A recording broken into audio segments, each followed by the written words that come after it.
Welcome everybody to week 7. It is week 7 and we're ready to roll. It's time to kick on the turbo booster. We're going to start getting real here at CA 102 Culinary Foundation, Culinary Arts and Foundation. So we've got a lot to discuss this evening. It's going to be a great class.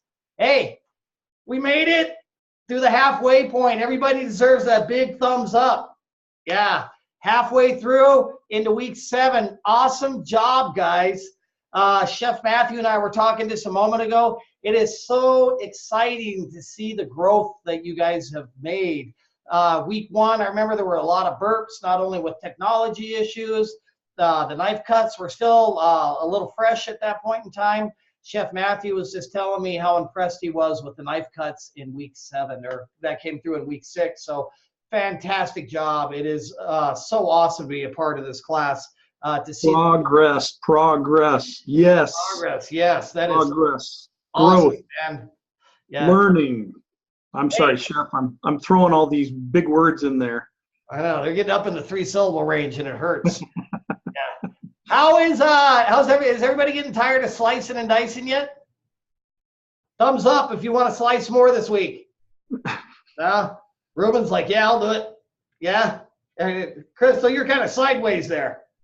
Is that thumbs up or thumbs down, Crystal? Thumbs up? Yeah. This process of working with the chef's knife is a lifelong process. We're not going to be doing too much slicing and dicing this week, just a little bit. But ladies and gents, do not forget to continue practicing. It's constant practice. I've been practicing in the kitchen for the last 37 years. Later on tonight, I'm going to practice again. Every time I cook, I practice, and just got to keep yourselves in that habit. Just because we're not focused this week on knife cuts doesn't mean that we're not going to be checking them as closely, because we really want to help you guys continue to grow. So stay focused on working with those knife cuts. Heard a lot of good stuff about week 6 assignments. A lot of you guys got them in, and I was really impressed. Chef Matthew, what do you got? Well, just so many of them were complete assignments, and I think I gave away more A's than any other week. Yeah, definitely more 100% than any other week. You guys know I love to give you the points you deserve. That is what I'm all about. So I give you chances, and I send you messages and like, hey, give me like somebody missed a Sandy bucket picture, and I know, hey, I'm human too. So, you missed a picture of your sanitation bucket and the little strip, and man, I'm gonna rattle your cage until we get it. So I'm just really happy that I was able to give out so many good scores. And I know it's because you're working hard and you're paying attention. And those of you that have experience in the industry and you think this stuff is easy, that's awesome. More power to you. You should be getting A's. So do it. Chef Matthew and I have a common goal, as do the rest of us here at Escoffier, and that's to see everybody walk out of here with an A. It feels so good to give that grade when people accomplish the assignment, and so many of you guys are doing that on a regular basis. It's incredible. So thank you, everybody, for the hard work. It's really awesome. Like I said, through week 6 into week 7. How are we doing with computer issues out there? Google issues, that kind of stuff? It's way down. It's just way down. I know some people have got some issues, and some of it's not their fault. And we're going to work through it. Yeah. What I see though, Chef, is people turning in assignments early and getting 100%. And in the first and second week, we were struggling to get all the P's and Q's, and they're doing it. So. Do you find that the majority of the hundreds come from when people submit early? Yes. Yeah. That's a good sign right there. Stay way ahead of the curve, especially starting this week, because the assignments are starting to get a little bit more complicated. That means you're going to have to stay way ahead of the curve. For those of you that enjoy a little cup of procrastination every now and then, you might want to stand back. Start working way ahead of the curve. Otherwise, time's going to catch up before you. Like Chef Matthew just said, the majority of the hundreds are coming from when people submit early. Plus, when you do submit early, you have plenty of time to correct all your mistakes and issues and that's what we want to see. And that's our ultimate goal. How's everybody doing with uniforms out there, Chef Matthew? Uniforms are looking good too. Uniforms, hats. Let's see. Mise en place is looking more organized. They're really doing well. It's Sandy buckets. Sandy buckets are good, and the little test strip that says between 50 and 100 parts per million, that's looking better, much better. How many of you out there think you've made some progress in the first 6 weeks? Does anybody? Yeah, everybody feels that way. That's awesome, because we feel that way too. And that's a really good feeling. This is just a small, does everybody know what an amuse-bouche is? Does everybody out there know? Kind of a thumbs up, right? It's a 1 or 2 bite complimentary appetizer given by the chef at the beginning of a meal. And what you've learned so far is a small amuse-bouche as to what's coming for the rest of your time here at Escoffier. And it's so exciting knowing that everyone's made it through the first 6 weeks. I can't wait to see you guys at the end of the program, because the reward is huge. You're going to look back at week 1 in CA 102 and you're going to say, I was there. And you know what? Because you guys are all going to be rock stars here at the rate we're going. We talked. Anything else to add, Chef Matthew? Well, just right on what you were saying, I remember being in my first weeks of culinary school, and I was loving every minute of it, and I was pushing myself really hard, and it was tough. And there were people in my class that knew more than me, and I wanted to compete with them and keep up with them and everything. So, I know what it feels like, and it's, you just keep working hard and worry about you, and keep knocking it out, because it's looking really good what's going on. So, right, absolutely, I agree. And a lot of people have reached out recently saying, hey, they've got this going on, they've got that going on. Hey, I can't do this, I need help. You know what? Those are the people that are starting to get a lot of A's in this class.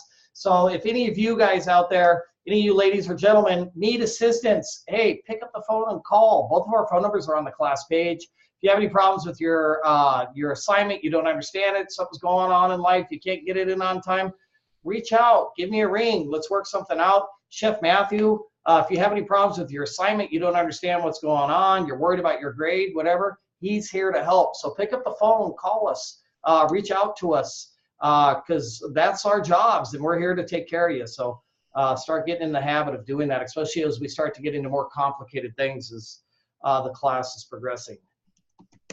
Anything else, Chef Matthew? Yeah, I just I appreciate the calls. I appreciate the communication. People have issues because we're human. So we're gonna work through that with you and make sure that everything works out. So yep, keep communication up. Make it happen. Does everybody have your seatbelts on? All right, because we got to start going fast here. Look at Abigail, man. She's all buckled up. We're gonna get rock and rolling here real quick. We've got a busy week. Week 7's got a lot of angles to the assignment. We want to make sure that you guys understand them all. So we're gonna move forward here real quick. We're gonna start out by taking a look at our class page this week and share the information that's on there. I don't know, is everybody watching this little video? It's an intro video that we put up there each week. Kind of talks a couple of tidbits about what's coming up in CA 102, Culinary Arts and Foundations that week. So certainly take a moment, go on there, click the play button, check it out. It's yours truly, giving you an announcement of what's coming up. This week, research materials, 7 conversions, week 7 conversions knowledge check. We're going to talk about that here in just a few moments. We have a couple of things that we recently posted to help you out on that. And then a regular knowledge check as well. And the research materials are right there to answer the knowledge check. Don't forget, knowledge checks are due no later than Saturday. So we want to make sure we get those done. Follow this meeting, boom, hang up the phone, get on the computer, do your knowledge check, get it done. It's in the bag. Same thing with the week 7 conversion knowledge check. Get it done, put it in the bag. It's quick and easy, especially with the tools that we've posted for you this week to help you out. Then we have our live session, which most of you are at. For those of you that are missing the live session, make sure you watch it. You get points for it. Discussion board. Everybody remembers that? We're talking about stocks in the culinary industry. Everyone is required to make an initial post by this Saturday, one post, and then before Tuesday at 11:59 p.m. Central Standard Time, you're required to reply to at least 2 other people's posts. You're probably thinking to yourself, why? But you know what? Once you start reaching out and talking with your classmates and creating those lines of communications and looking at their perspectives, and you start networking, networking in this industry leads to a tremendous amount of success, and it's an invaluable tool. Down here at the bottom of the class page, we've got our assignments this week. We're going to make a stock. We're going to talk about butchering a whole chicken, and then we're going to make minestrone soup. And then down here, we have some videos that we're going to get into here in just a few moments to take a look at those. But that's our class page this week. So don't forget, you've got your knowledge check. You can take that as many times as you want. Due this Saturday, no later than 11:59 p.m. Central Standard Time. Same thing with the conversions knowledge check. Bingo, get it done. As soon as we get done with this meeting, go onto your computer system, knock it out. Discussion board, knock it out tonight, get it done. And then your 2 assignments, get them going by Friday this week. Have those stocks, that soup done by Saturday. Submit your assignment to Chef Matthew by Sunday. Sit back, relax, and you're in good shape. Taking a look at, I mentioned we have that week 7 conversion information coming up. And on this week, we decided to add some information to the Class Cafe. Did anybody take a look at that? Anybody happen to notice that? Check out that Class Cafe. It's got some really good information in there. I went ahead and I posted some conversion charts in there to help everybody out for your assignment this week. And if we take a look at those real quick, once again, they are in the Class Cafe. I think there's 4 of them in there. So we have baking conversions, which is one of them. Then we have, this is a really simple one to use right here. Start learning this by memorization. A lot of people, especially after this week, when you start working with quarts, cups, tablespoons, and teaspoons, it's really going to help you understand it. Once you start to physically see it, it becomes tangible, then all of a sudden it makes sense in your head. We all learn a little bit differently. I can say, hey, Chef Matthew, there's 16 tablespoons in a cup, 3 teaspoons in a tablespoon, and he can repeat it right back to me. If he was to say that to me, I'd be, huh? So, you know, we all learn by different ways. So if I can add one thing on that too, guys, don't even, some people say, oh, I can't do math. I can't do math. This isn't math. Just memorize it. There you go. Just memorize it. It'll make it easy. That's all you got to do. That's a great point, Chef Matthew. And to start really focusing on the gallon, quarts, and pints, right? 8 ounces in a cup, 2 cups in a pint, 4 cups in a quart, and you know, then you get into the gallon, et cetera, et cetera. We have a baking conversions chart right here with some good basic information. And then we have the tablespoon and teaspoon conversion chart. And then as well, we have the famous, from the world of culinary arts, Gallon Man is making an appearance in your class page. I would highly recommend you look at it. It looks a bit juvenile, but you know what? In the long run, I think I think last week I mentioned that when I was a chef at one hotel, I hung up Gallon Man in my office that my daughter had drawn, and the cooks were looking at it and they learned a lot from it. And he's kind of cute, but it's a lot of great information in there. Once again, ladies and gentlemen, that information is posted in your Class Cafe for your convenience. And I highly recommend that when you're doing your knowledge checks following this meeting, you refer back to that. You'll all get 100 on it. So that'll really, really help you out. We did mention the discussion forum. Don't forget Saturday, no later than Saturday, you must make an initial post into the discussion forum, no later than 11:59 p.m. Central Standard Time. 2 replies to 2 other people's posts by Tuesday at 11:59. Very critical information. And then moving on to we'll call it the soup, the meat and potatoes in the this week. We're going to be talking about stocks. And how many of you out there have made stocks before? Yeah, okay, cool. Courtney has, Daniel has. Let's see, John over there says he's done some. Demara Liz has got one finger up, so that's a good thing. Ebony up there, Lisa. Yeah, what about you, Ruben? Yeah, thumbs up. Lana, awesome. A lot of people out there have made stocks. That's fantastic. Stocks in the kitchen are referred to as liquid gold, and they are a critical foundation in the foods that we prepare, not only for soups, but for sauces, for glacés, and for many other applications in the kitchen. They are widely used, and it's something that it's the basic of a great culinarian is learning and understanding those stocks. Somebody, I think it was Timothy, was making a comment at the beginning of before the class started, and he mentioned, well, he was a bit confused because he was going to use beef bones, but it was white stock and back and forth. And the type of bone used in a stock does not determine the color of the stock. What determines the color of the stock is what you do to those bones. And this week we are going to be working with a white stock, preferably with poultry.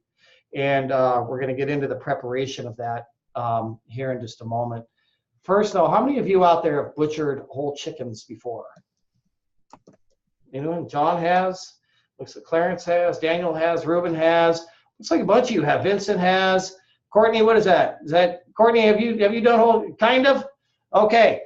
We're gonna get into the world of butchering whole chickens, and not only does it make good economic sense, but it makes good nutritional sense as well. Number one, you know the appearance of that chicken, right?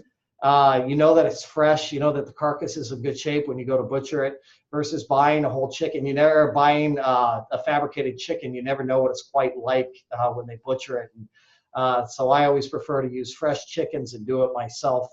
A fresh chicken, you're going to pay $5 or $6 for it.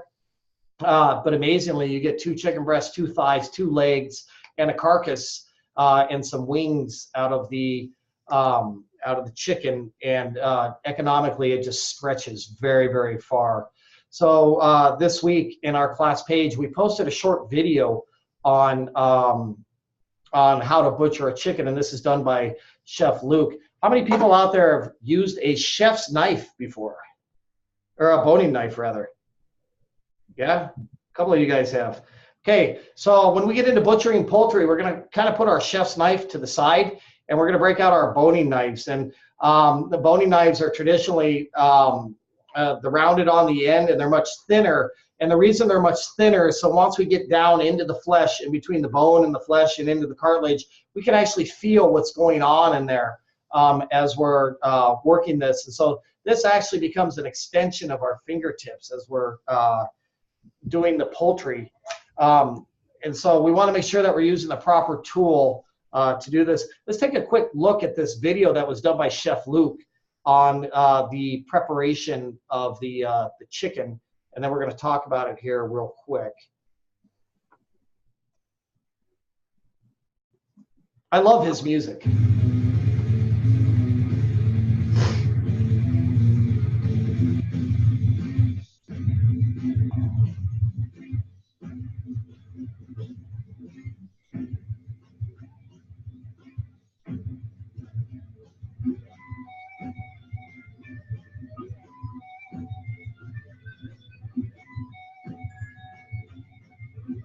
Wish.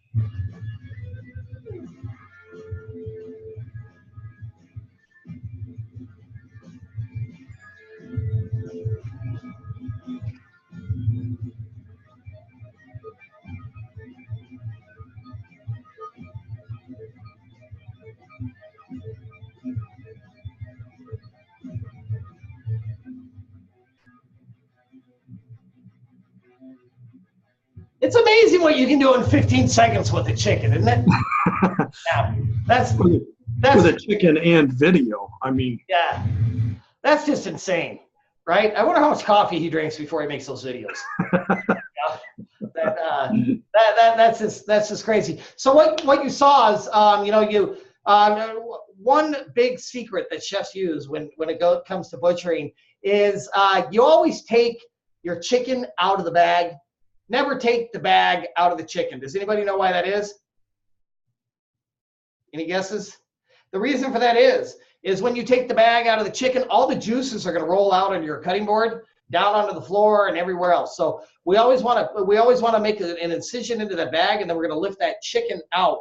Once we lift the chicken out, we're going to go ahead and we're going to move the innards. Some people claim that it's best to wash them.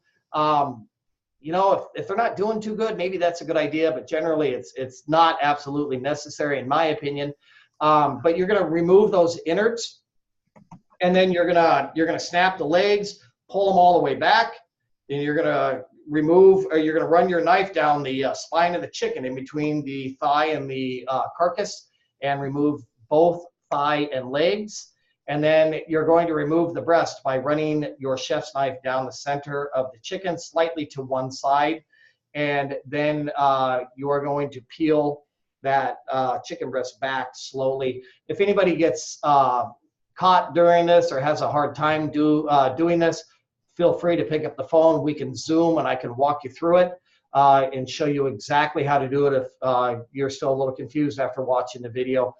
Don't be discouraged when you're doing this. Butchering chicken sometimes takes a little bit of time to master the process. When I graduated from culinary school, I had a head that was like this because I knew more than everybody else. I went over to the chef. I said, hey, look, I got my diploma. I rock. And then he said, good, here's a boning knife. There's a case of chicken. Have at it. So 6 months straight, I just sat there and just butchered chickens. And it really made me kind of humble. But the bottom line is it took me a little while to get that chicken down, and I've mastered the art. So we're more so than glad to help you out. Does everybody know the difference between stock and broth? Does everybody understand that? Stock and broth is there's a big difference between the two. When you cook broth is traditionally made from meat scraps and mirepoix. And that will generally come out kind of cloudy because of the impurities and the coagulated proteins that are found in the meat. So as you're butchering your chicken, you want to make sure that you remove as much of the meat from the actual carcass before you start your stock. Because stock is primarily made from bones, and the bones have collagen, and the bones also have a lot of cartilage where there is collagen. And that's where that gelatinous effect comes from in the stock.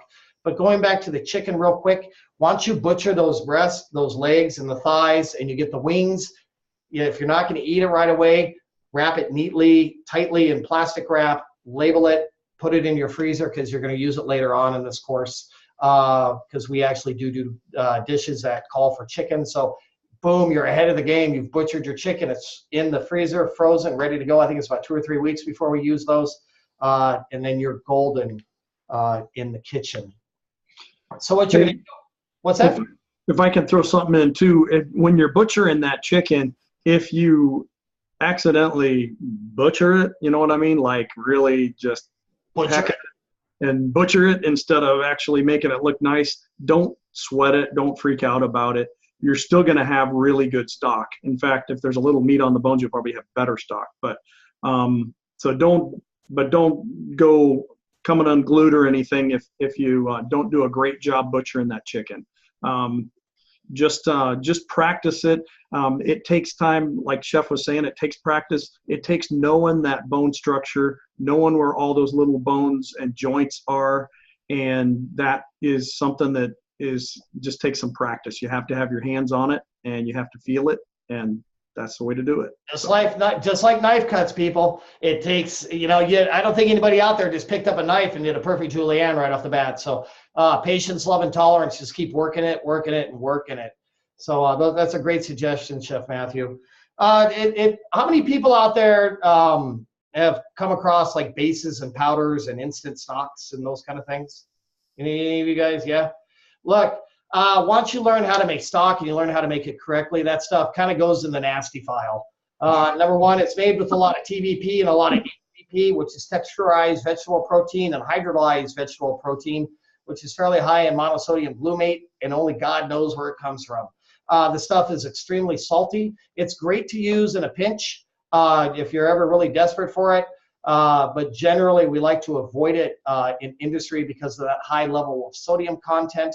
And people can really taste it in the food. You're really going to pick up on this once you make your initial stock. So it's really critical. So once you have your carcass, we were talking about the brown stock and the white stock just a minute ago. In the future, when you go to make a brown stock, to do that with the chicken cartridge, sorry, not cartilage, cartridge, but not cartridge, but you're going to take that chicken and you're going to roast it in the oven until the bones begin to caramelize and get that nice brown color on it. A lot of chefs also like to roast their mirepoix. But what that does in the long run is that'll cook off a lot of the collagen.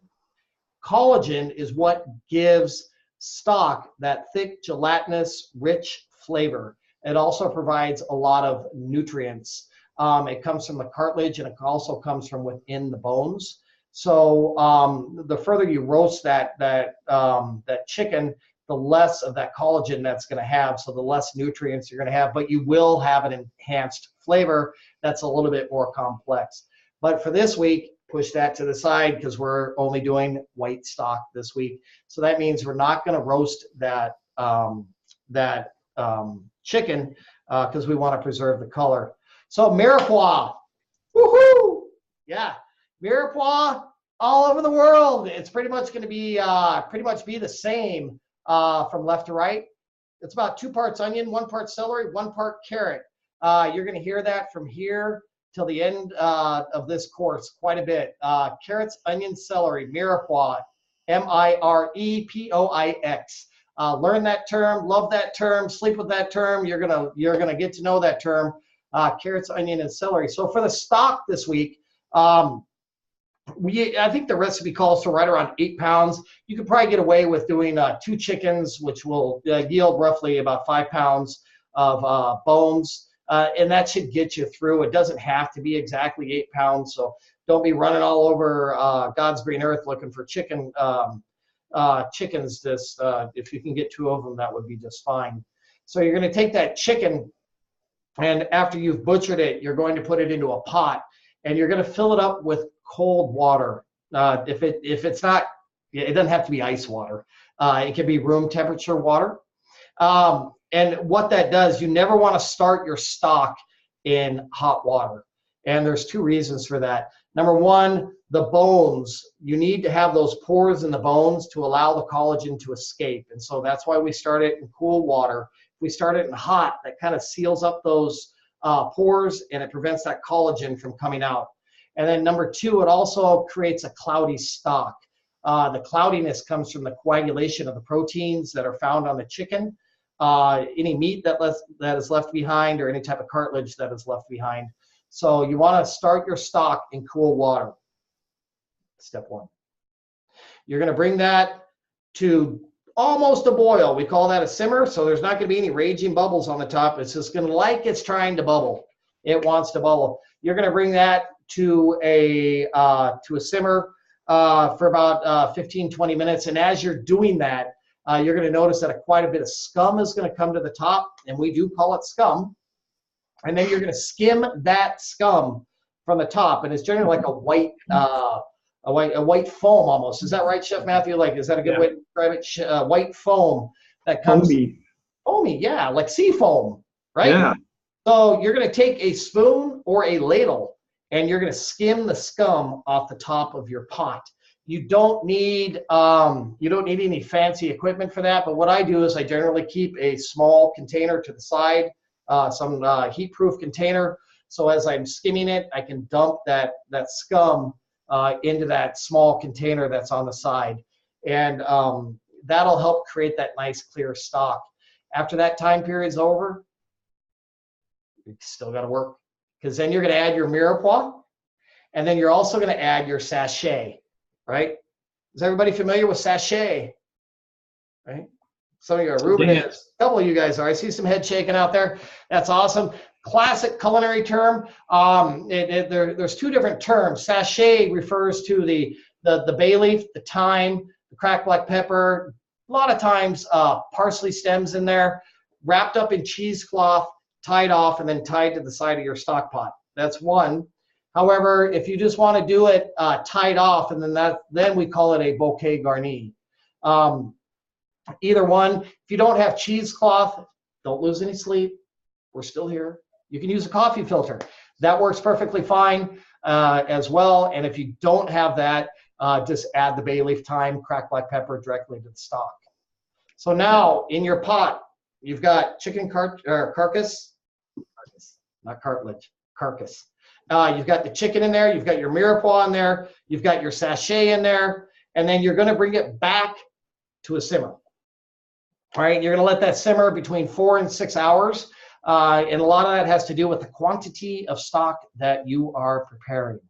So if you were to do beef, you're going to want to let that beef go right around 10 to 12 hours. It takes quite a bit more time to extract that flavor from the marrow and the collagen out of the bones. And then if you're going to do vegetarian, do we have any vegetarians out there? People that just don't do meat? Anyone? Okay, so some of you, and that's okay. If you want to do a vegetarian stock, certainly do the mirepoix. You can add some tomato in there. That's got high levels of monosodium glutamate that will really pop the flavor in that vegetarian stock. You only need to let that go for about 45 minutes, right? Chicken.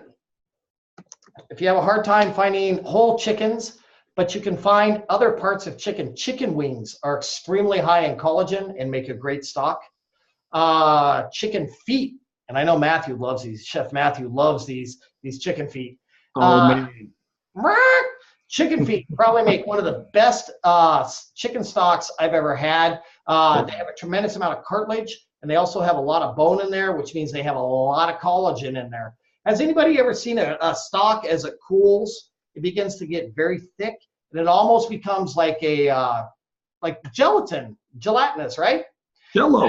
Jello, yeah. That is the collagen that is being extracted from the cartilage and the bones in the product.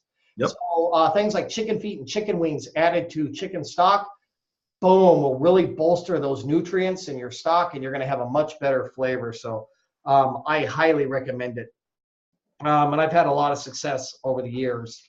So that works out really well. Let's take a look at another one of Chef Luke's videos about chicken stock. Let's see what we got here. There it is. Woo. Listen to the music. What happened?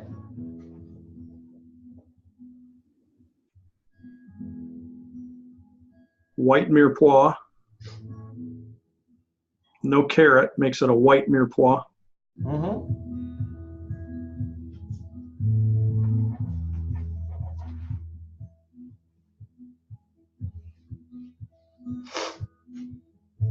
Mirepoix facial there with the steam.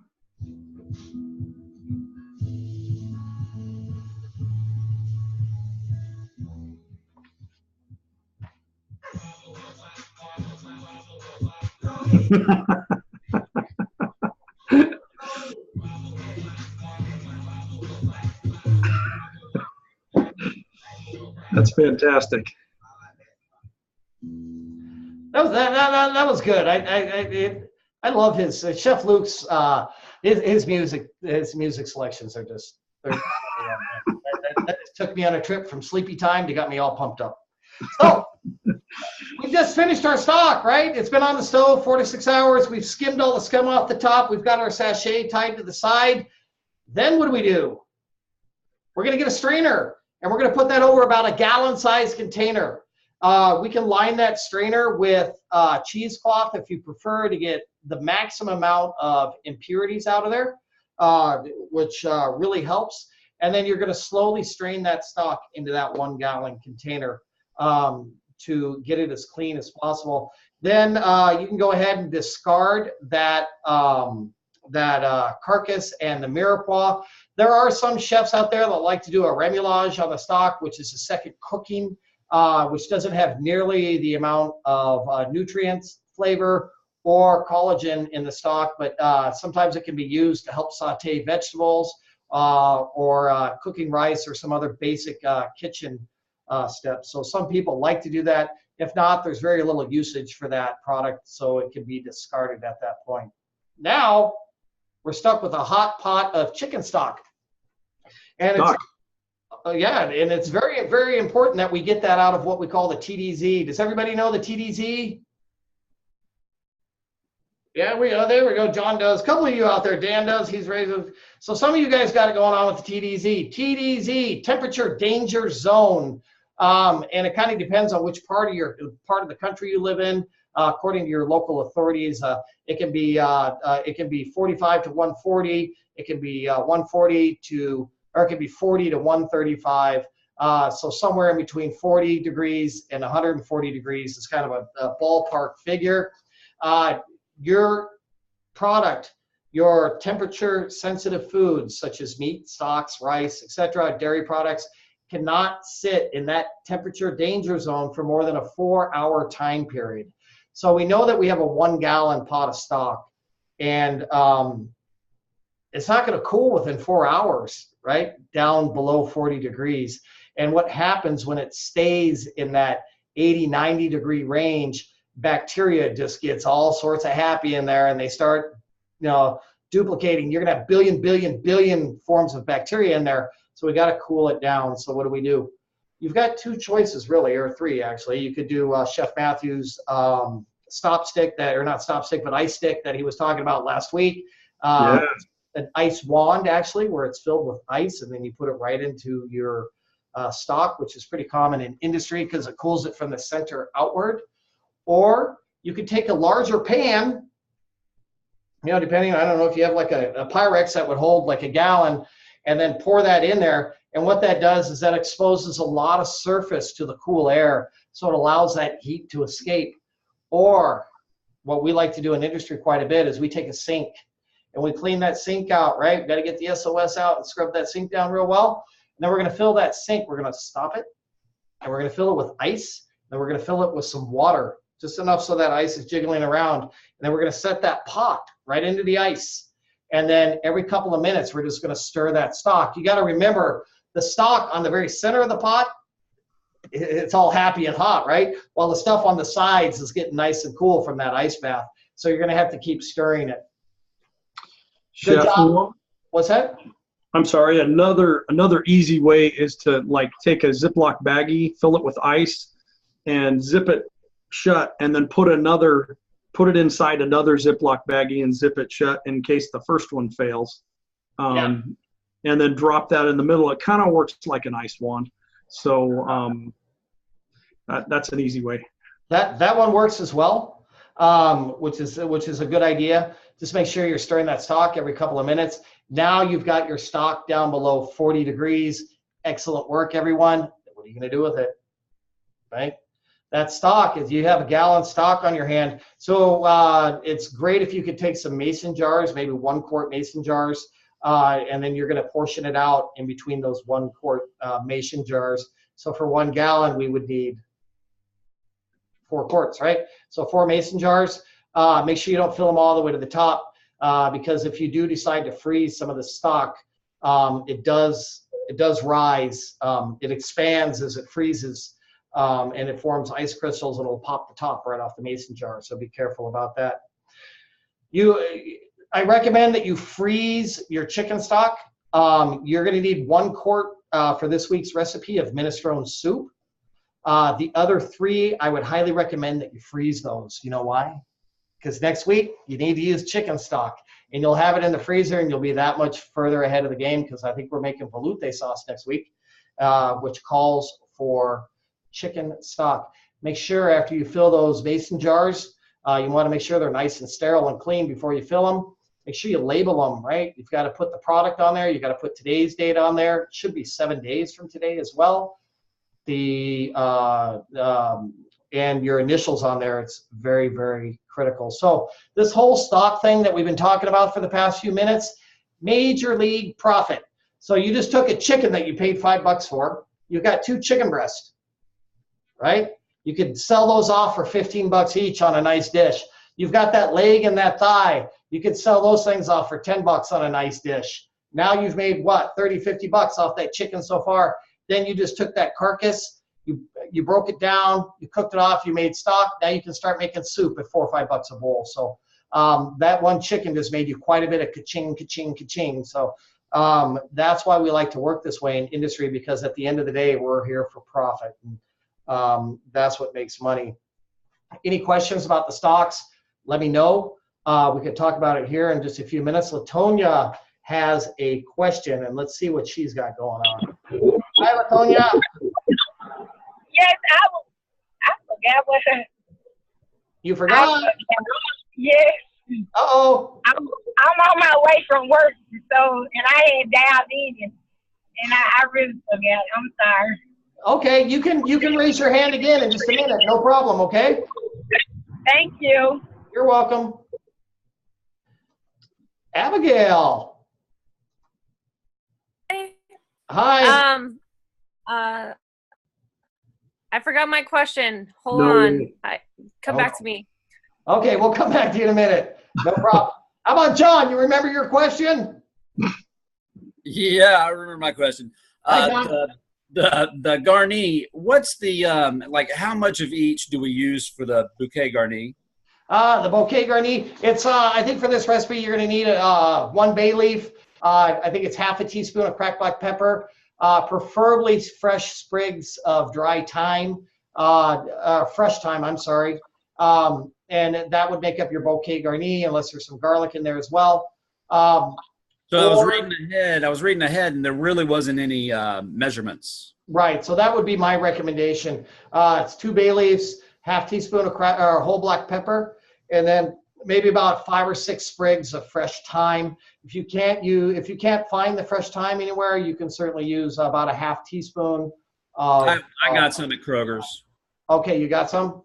Yeah, Awesome. yeah. Okay, good. Thank you. Yeah.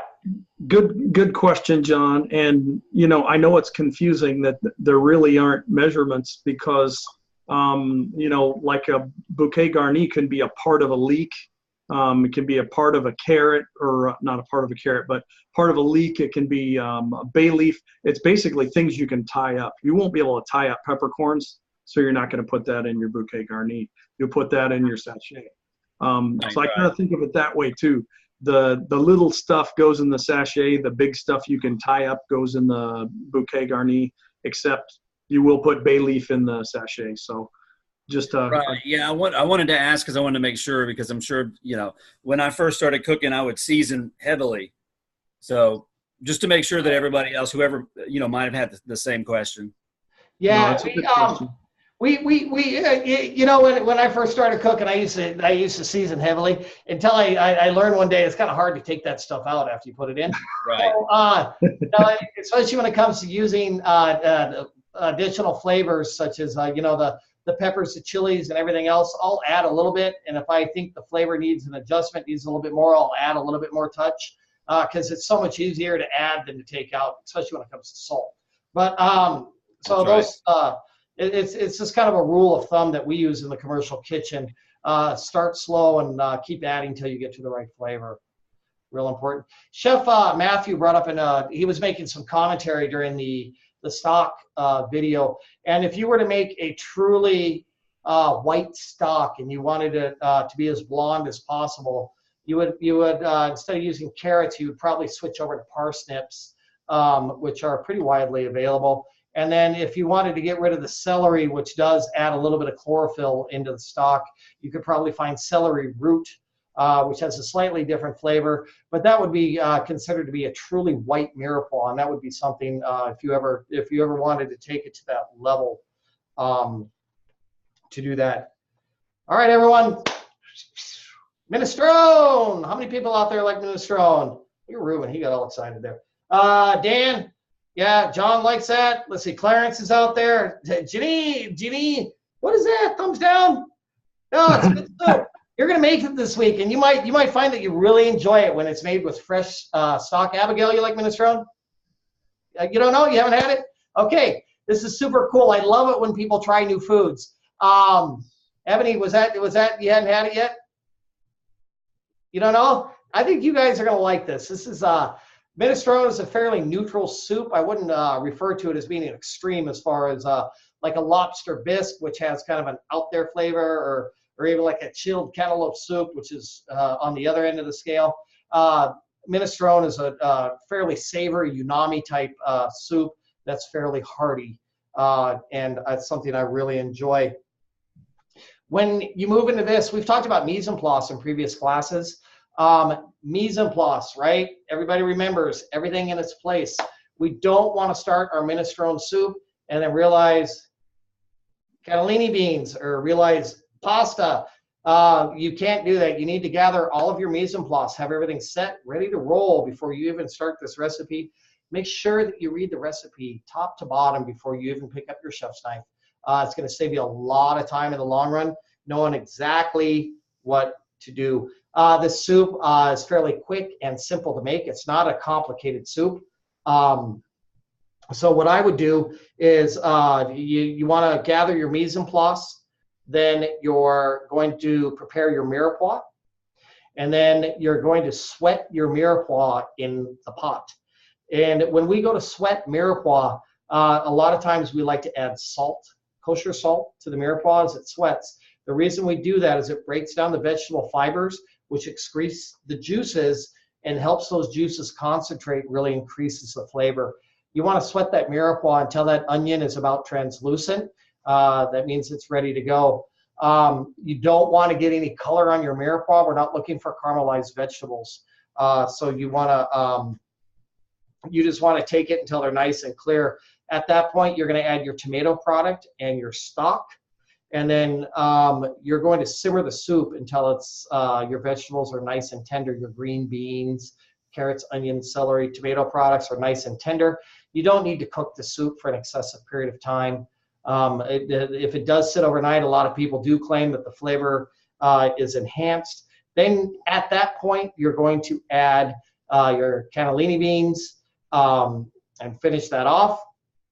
And then simmer it. We don't want to season the soup until the very end. The reason for that is, and John was talking about this a minute ago, that he used to like to season heavily when he was a little bit younger. But as you simmer soups and as you simmer stocks, what happens is dehydration, right? So your liquid content is condensing. However, the salt does not evaporate, right? Lewis and Clark, huh? So the salt does not evaporate.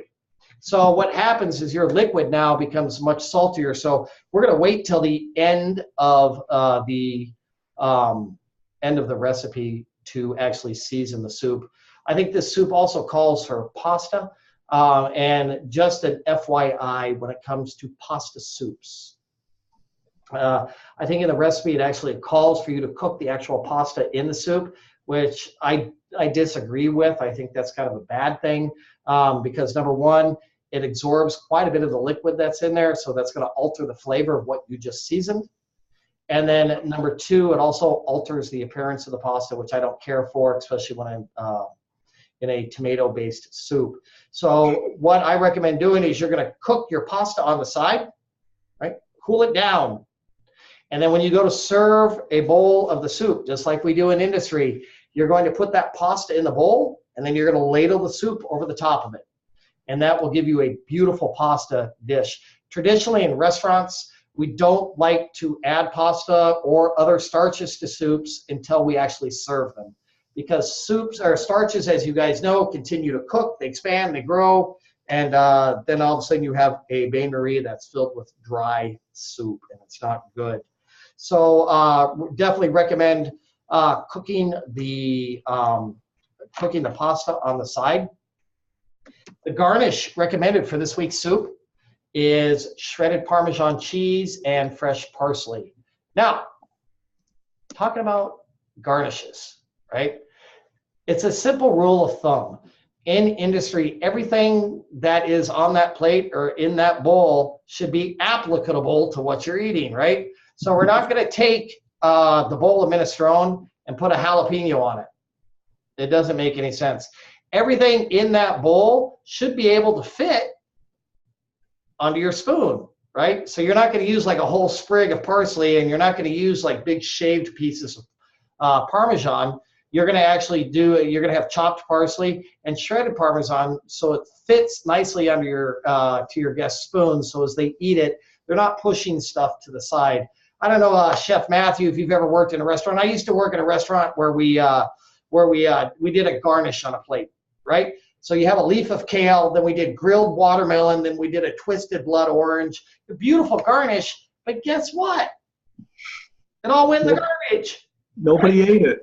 Yeah, They nobody ate it, right? Nobody's going to eat that piece of poor kale on the plate that we're going to innocently throw into the garbage. So use only garnishes that are applicable to what you're serving. It makes sense in the long run. There is a video this week that Chef Luke, once again, has put together. We can take a quick look at it. I think it's only about 15 seconds long. Here, let's see what kind of music he's doing for this one. Mm-hmm. Awesome.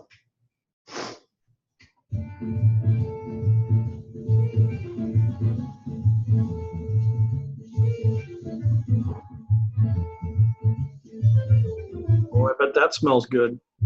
Yeah, it does. Oh, yeah.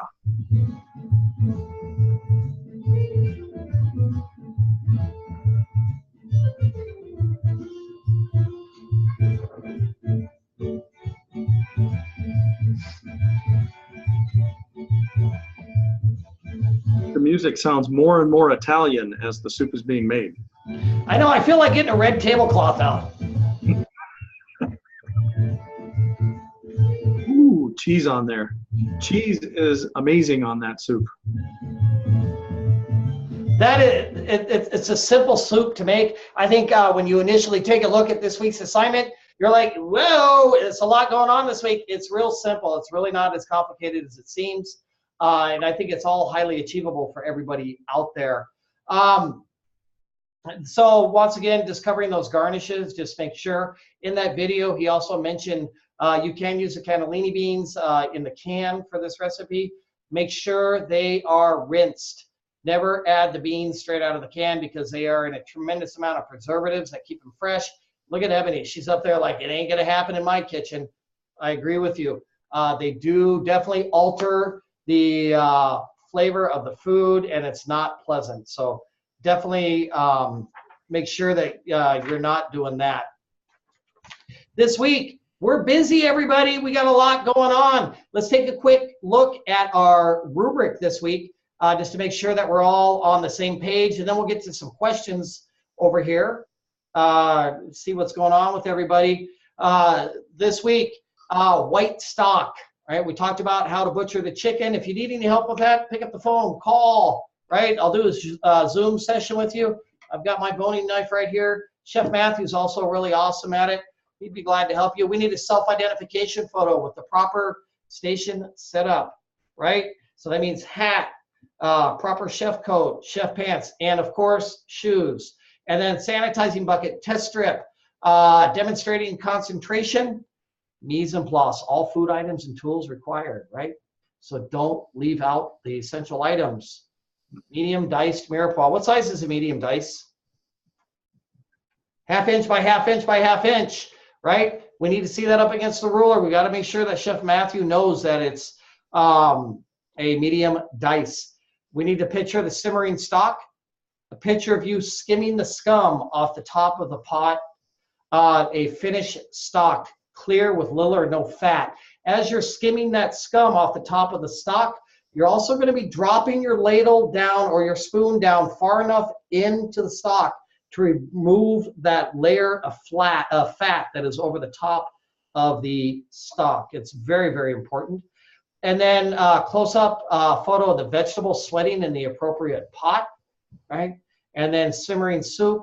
And then close up of the final product in a bowl with that nice garnish over the top. The garnish is optional, but it's always looks nice. And then you have a narrative and production sheet due this week as well. So just a quick reminder this week as we wrap things up here tonight before we answer some questions, we've got our knowledge check Saturday. We've got our conversion knowledge check Saturday, no later than 11:59. We've got our discussion board, right? Initial post due no later than Saturday. Get both the knowledge checks and the discussion in tonight. Take you 15 minutes. Done. Go to sleep. Feel good. Right? Make sure that you make at least 2 responses to someone else's post in the discussion board no later than Tuesday at 11:59 Central Standard Time. And then we're gonna break down a chicken. Then we're also going to make chicken stock and make minestrone soup. So that is this week's assignment. Don't forget the videos down here at the bottom of the page. Essential information. Let's take some questions. How we doing out there, Abigail? Do you remember the question? Yeah. Awesome. Does the proteins from the chicken would that transfer through the bones in the soup, or how would that work? The protein from the chicken, the proteins come from the meat, and Okay. They can be found in the cartilage as well. Generally, they'll coagulate, and that's what causes a lot of that scum at the top. But the stock itself will absorb some of the proteins in there. So stocks are generally very rich in minerals and vitamins, collagen, and which causes a gelatin.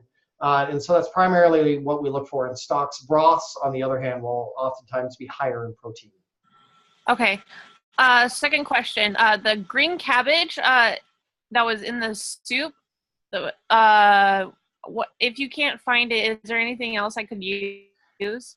Yes, there is. You can use fresh kale, which is a great substitute. It's my preference to use kale. I think it's a little bit more dense in nutrients. But the cabbage is kind of the classic accoutrement to that soup. So that's Okay. a preference. If you can't, go ahead and use the kale. If you have a problem finding either one of those, make sure you let Chef Matthew know when you're filling out your narrative sheet there at the top line to say, hey, this is what happened. All right. What Thank you got? you. Chef? Just a comment on the cabbage, and then we'll get to the next question. I love that video, but I disagree with covering it because I just can't cover cabbage when I cook it. Just a thing I feel like I can't do. So I don't know. I would say don't cover that soup when you simmer it. That's a good suggestion. Yeah. Dan, what you got? Good evening, Chef. Hi, Dan. Yeah, Abigail kind of asked the same question. I noticed in his video that he was using kale and not cabbage minestrone. Now, in the recipe, it also calls for zucchini. Is that something that he didn't show in his video? And if so, and we use it, should it be a seeded zucchini, or does seeds matter? All right, that's a really good question. We have two schools of thought on the seed or no seed zucchini, and it's always been a big issue within the restaurant industry. If it's something that is going to hold, right? So if you are preparing a vegetable that you're going to saute and you're going to put into a steam pan for service on a buffet, or if you're working on a hotline and you're sauteing zucchini, but you're going to do like 10, 15 orders in advance each time, or if you're going to maybe even use it in minestrone soup.